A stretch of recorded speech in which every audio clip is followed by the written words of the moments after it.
Hi everyone, Steven here, and today I have a video review for Bucked Up's pre-workout called Bucked Up. So I got this off a sale off their website. It was, I think, $41. It usually sells for $50. Wanted to give it a try. There are a ton of different pre-workouts out there. It's just the market's kind of been flooded, so I usually look for things that are a little bit more unique.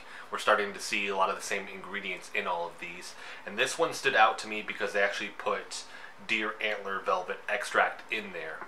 So wanted to see what everything was about with that. I've actually taken the extracts before through a product that a company called Surthrival makes. I've done the tinctures before, and I really do like the deer antler velvet extract. So I'll get to that here in a minute, but let's go ahead and get into everything that's in here and what it's kind of doing for your body. So right off the bat, I had got the blood raspberry flavor. I actually really do enjoy this flavor. This is probably one of the better ones I've had.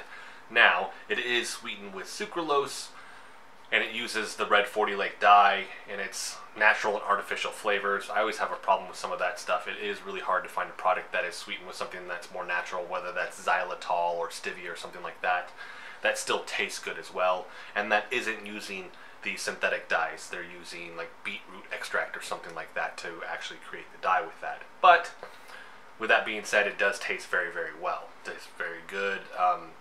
A lot of the other ones that I've tried before, they're either way too sweet or they're bland. This is a great in between, especially because it is a little bit tart because of the raspberry flavor with that. But we have 30 servings in here. First thing that you're going to see on here is vitamin B12, 100 micrograms. That's 1,667% of your daily value that you need. I mean, that's a water-soluble vitamin. It's going to kind of go in and out of the system, but you're going to see something like that just because the B vitamins are helping with energy production, right?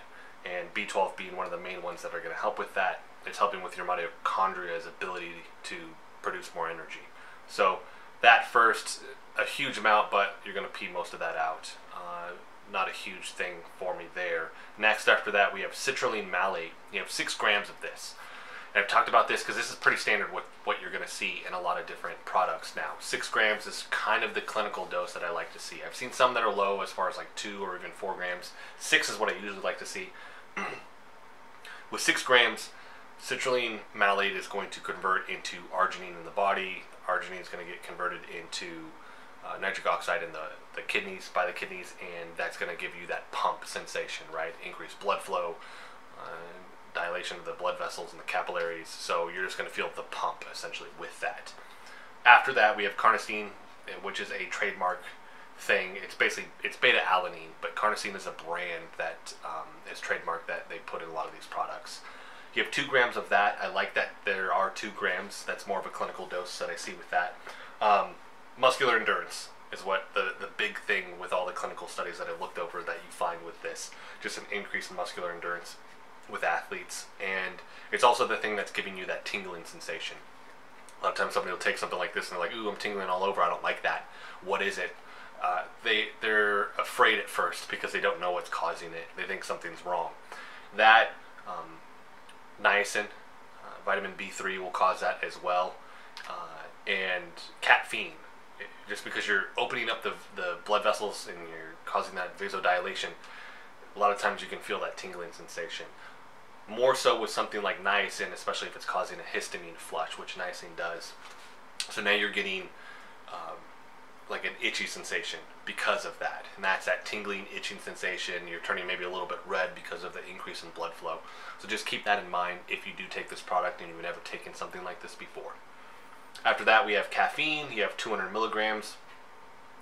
If you need a higher dose, they have the Bucked Up AF. I'll let you figure out what the AF means. And that's going to be their more potent pre-workout. And that actually, I believe, has 400 milligrams. And I'll be testing that out hopefully in the next month or 2, and I'll have a review for you guys on that one. But you can always double down. I'll actually do 1.5 scoops of this typically, so I'll get 300 milligrams of caffeine, and then I'll get like 9 grams of the citrulline malate. Just be careful with some of that stuff, just because you don't want to throw too much at your system. But caffeine is in here, obviously increasing energy levels and all of that. You can get a crash with caffeine though, so be mindful of that as well. After that, we have Alpha Size, which is another trademark product, which is just Alpha GPC. Alpha GPC, so this is a lower dose. A lot of the other products I've actually reviewed have had 600 milligrams in it. This one has 200 milligrams. So that's lower on the spectrum with this, and that actually applies to all the things that I'm going to talk about from here on out. They're a little bit lower in the amounts than I would like to see. Cognitive enhancing performances, enhanced human growth hormone production, and enhanced power output is typically what I'm seeing with a lot of the studies that they're doing with this. And this is where you're going to get more of a stacking effect with everything that they're going to put in their product. They're going to want to put as many things as they can in there that stack. Unfortunately, these are at lower doses than a lot of the clinical studies are being done at. So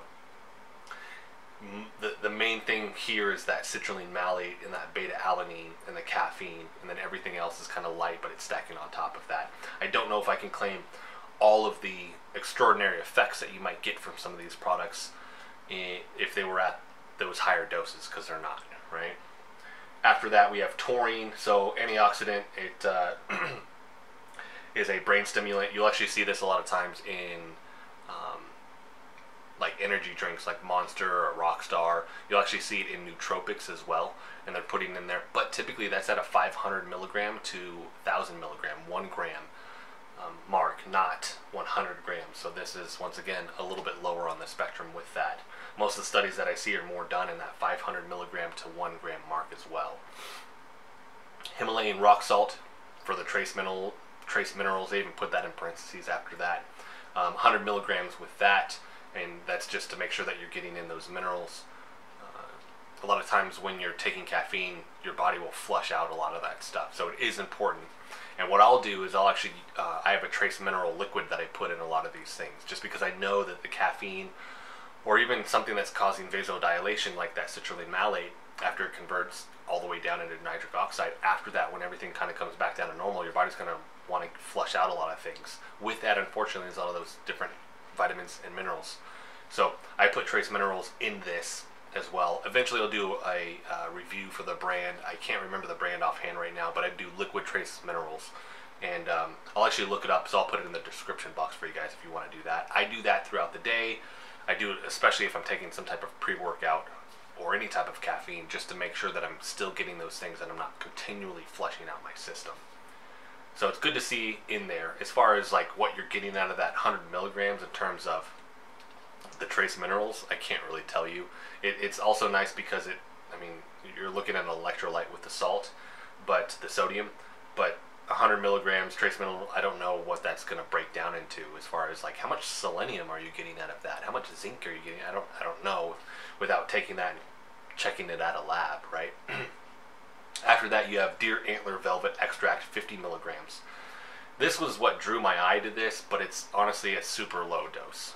The tinctures that I would take a much higher dose. Usually in any of the other supplements that you'll see online too, when you're looking at it, I mean, you're looking at 1 to 2 grams in traditional Chinese herbalism or medicine as far as what they're taking daily. Like, that's not even close. 50 milligrams isn't close. If you don't know what it is, antlers are the only like mammalian part that grows back every year, right? The deers, the males, grow their antlers back every year, and then they essentially break off and they fall off, and then that next year they're bigger and they're going to grow a new pair. So because they grow back and they're actually a mammalian part that grows back, you're looking at a lot of different growth hormones that are inside of that. The main one that people are drawn to deer antler for is the insulin growth factor 1. So IGF-1 is a big thing that you'll see with that. And they actually sell a spray on Bucked Up as well. I will most likely end up trying that out at some point. But insulin growth factor is just helping with tissue growth, okay, in the body.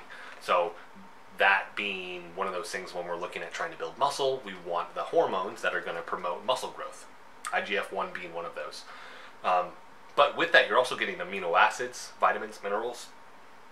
Especially on the amino acid side, like it takes a lot of amino acids, and you'll think this in terms more of like protein, but amino acids being the building blocks of those proteins, it's going to take a lot to grow something, right, like that.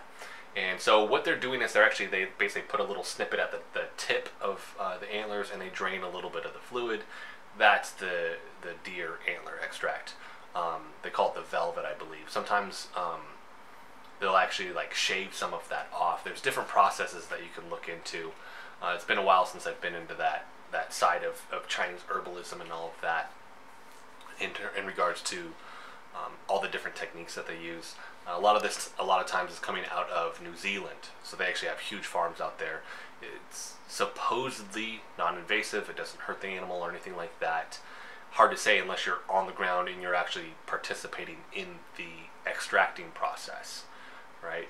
So, but that's because that actually eventually hardens into bone too, so they shed that velvet, right? Because usually it looks like it has like fur or hair on it, and then they shed all of that, then it becomes hardened bone.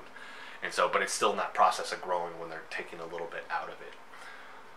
So you have that in there. The 50 milligrams is just a low dose. I mean, you'd be better off just taking an extract, in my opinion. 50 milligrams isn't enough to give you the huge benefits. It's in there, it's awesome. You're getting a little bit of IGF, most likely. How much, I don't know. It's still going to be on the lower end of the spectrum with that. After that, we have estrogen, 25 milligrams. So this being a proprietary blend of Panax ginseng and what was the other one in this one? Yeah, ginseng and astragalus. Both are highly regarded in the Chinese herbal system, medicinal herbal system. They're both adaptogens. I've talked about that in other videos. Adaptogens help your body directly adapt to stress. It's a term the Soviets coined. You can look more into adaptogens, and I'm a huge believer in what they do for the body personally. And the problem being 25 milligrams is a low dose. I mean, if I'm taking an extract of ginseng, or I'm decocting astragalus, and putting all that in there, and taking the tea and the tinctures and all this other stuff, I'm getting so much more than the 25 milligrams here. Hard to claim all the benefits. And on their website, and I'll put a link to this as well, increases the absorption of vitamins, minerals, amino acids. Specifically, we're looking at L-citrulline and L-arginine, but I don't have any clinical studies to show that that's the case. I have a lot of different things that are showing the amazing things that astragalus and ginseng are doing for the body, but not in a proprietary blend like this that's not a tincture, an extract, or a tea. They've powdered it up, but it's just a smaller amount. I do know that it helps the body recover from stress. It helps repair the body. Like I said, we're looking at 25 milligrams, much lower dose with this. And that's something that I call it dusting. You're putting a little bit in there and then claiming the large health benefits. So that's kind of something that I don't fully invest in any of the stuff that they're going to claim about these smaller amounts of whatever different thing that they have in here. I'm not going to put a lot into that. I'm going to look more at what are the heavier things that they have in here, specifically citrulline malate, beta-alanine, and caffeine. After that, we have Actogen, which is Panax ginseng and Rosa Roxburgh. I know I'm pronouncing that wrong. Another herb. I haven't actually looked into that second one, and this will be another link that I'll put in the description so you guys can look into this. But the website is claiming it helps with recovery, reduced inflammation, and increased glycogen delivery. The increased glycogen delivery coming out of the fact that there's a reduction in inflammation. You're creating inflammation when you work out, right? You're breaking down muscles. Your body's using different cytokines to help with this. And you're dealing with different interleukins that are helping to repair that damage and all of this. I see a video, and they have a video on there that you guys can look at, and it's like 42 seconds. My problem is you can tell me that, but I need to know more about the physiology and how you found this out and how you know that this is actually occurring, right? They just give you a blank, all right, it's reducing inflammation, and it's actually helping with production of cytokines that are reducing that inflammation, so more glycogen gets into the muscles, and then that leads to better recovery. Awesome, but how?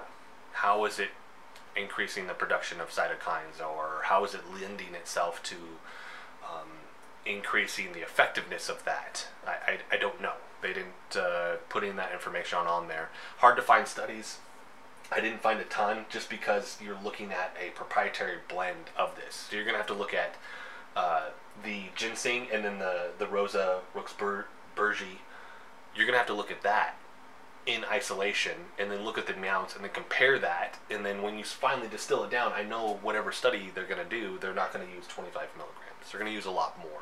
With this, I was seeing more of like 50 to 200 milligrams in terms of supplements that you're taking. Same with the other one. The last one, even though this is 25 milligrams, a lot of supplements I was seeing online were 200 milligrams. So it's a much lower dose. And that's really my problem with a lot of the times what the supplement industry does is it just does the dusting. I don't like that. I'm not a fan of it personally.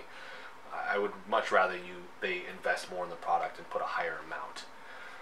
With that said, this is a pre-workout. Does it help, or do I feel like it helps with just getting me hyped up to go to the gym and put in the work? Absolutely.